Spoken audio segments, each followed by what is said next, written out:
New poll out today shows Governor Larry Hogan staying in his seat come the November election. Yeah, WMAR2 News' Skylar Henry sat down with the expert behind the poll. And Skylar, what did he say that really sticks out? Yeah, Jamie, Patrick Gonzales, the head researcher behind the poll, says if it holds up, Governor Hogan's repeat would be almost as rare as Haley's Comet. It's been that long since a Republican has won back-to-back races in Maryland.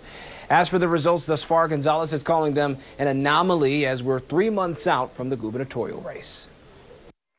Democratic gubernatorial candidate Ben Jealous says new Gonzales poll data putting him at a distant second place is inaccurate, citing an internal poll that has him less than 10 points behind current Governor Larry Hogan.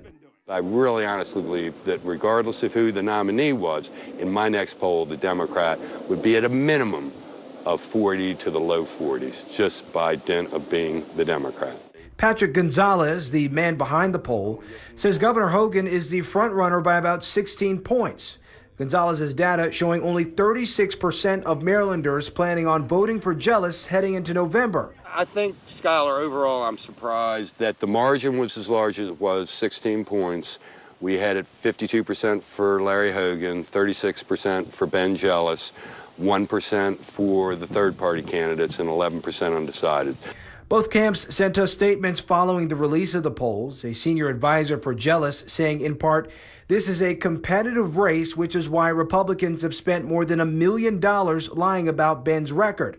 Hogan's communications director siding with the poll, saying the more people understand Ben Jealous's plan to dramatically raise taxes, the less they like him.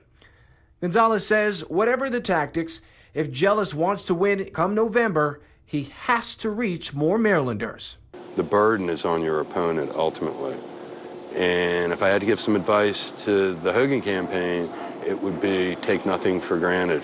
This election, quite frankly, is you, the Hogan campaign, are in a very, very good position.